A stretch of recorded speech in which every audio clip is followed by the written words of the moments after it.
Open final. Yan. Day number 4 na nga po tayo. We'll see. We'll see. May chance. There is a version of this game, however, na pag-snowball lang yung Liquid Aura if sobrang ganda ng start ni Gugun dito. Ay, If mag-snowball lang Liquid Liquid Aura. Aura pala. Napakaganda ng kanilang early game. At parang maganda ata yung early game na. Ito na to for Kabuki to recover, honestly. Rock. Okay, Perks. Wow! Wow! Perks! Hindi tumama sa Torres yung ano. In fairness, patay pa rin siya, pero it's a very cute play. Hindi siya, yung ano din yung tower din hindi siya... Isimulan nga nila ngayon yung turtle. Pero kaganda ng graph pick kaya i-reset pero hindi na-reset at si KZ ay hindi. Si Gugun ang makakakuha ng unang Yung mapa turtle. si ano? Siya paling kick, okay. Tumipa doon si Yawi. Lamang na lamang talaga si Kirk. Naisahan nga nila doon si... Oh, there goes the kick! Teka lang, bumalik si... Minana Evos will for sure be happy kasi nakakapag-farm yung Export pati na rin yung Roger. Oh, Minana sa type of... Uy, si Ezekiel napalayo pero may dalawang dragon ngayon dito. It's gonna be a retribution battle. Ginamitan na nga ng Iggy Boy doon. Ay, si Gugun pa rin na makakuha. Doming activated na nga dito pero nanakam siya doon. Yawi nakasipa pa. It's gonna go on to Kaizen. Makakatakas. Appraiser's Wrath, wala doon. So Kirk, si Yawi ngayon na ang tutumba. Doming, nakaisa. However, pero hindi niya ginamit. Force the retribution though. So Minana Evos, libre yung turtle tick nila dito. Libreng turtle. Nakadalawa naman na turtle ni Liquid Aura. Sabi naman nila Evos, amin naman to. Pati na rin yung mga susunod na Lord. Pero may play ata sa top lane doon. Ang nasipa nga ay si Kirk. Punat. Meron pa namang Freraga armor.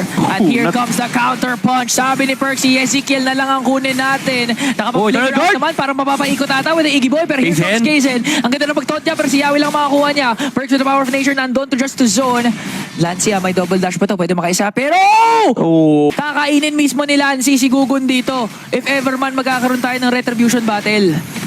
Yan yung classic sample ng kainin mo, Retrico. Ayan na, kinain na. Eternal Guard. Bumagsak na rin pero nakalabas Gugun. Pero sa may bandang likuran, Lancy falls down. Yung Eternal Guard, nakapasok ng damage. Pero Kirk, with the X-Borg, patay na rin si Doming. Wala na Roger, pero nandoon yung sabog nung Freraga armor. Pero Liquid Aura, still with the numbers advantage, they are gonna be able to take Kirk down. Si Gugun lang yung namatay. That's the jungler for Liquid Aura. And si Kaizen na iwan pa. Walang retribution dito si Kaizen.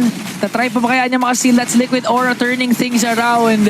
Alam nila walang retry. Alam nila walang retry. Wala silang pake si Yawi. Pati si Aran nakabantay ngayon. At uunahan na nga ng Liquid Aura. Pero parang gusto pa nga ata nila patayin dahil si Yawi. Honestly, yung mga Lancy. niya, Lancy napapalayo ngayon napakasakit na. Ay, naku, nag-aabang.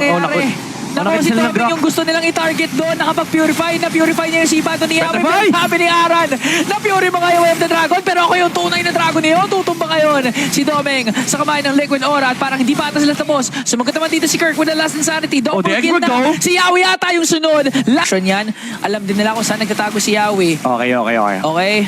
Aran, maganda din naman pwesto. Anytime pwede kasi yung Black Dragon form. At si Lancy, ang kanyang kinuha na skill ay ang Internal Guard. Ang bahan lang dalawa para sa dalawang kupunan. Mag-reset yung Lord. Yawi ngayon. Ay! Grabe! Si Doming napilitan dito mag-Fury. Hinabol ngayon ng Internal Guard. Mapipilitan naman si pero ang daming ang humahagol. Kabuki, tumama pa nga yung Spear of Destruction. Kaya naman 3 members, 2 members pa lamang nawawala sa Minana Evos. Kirk last effort with the last insanity.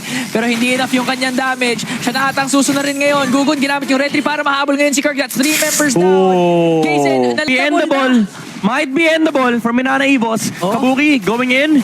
Sinusol niya na si Kaizen dito. May full minion wave. Ang Liquid Aura. 4 seconds and pa si nandun Doming. din yung control mula kay Aran. Nakapasok na yung minion wave ng Liquid Aura. And Kabuki with a burst down on the tower. And that is game number 2 going to Liquid Aura. Liquid Aura.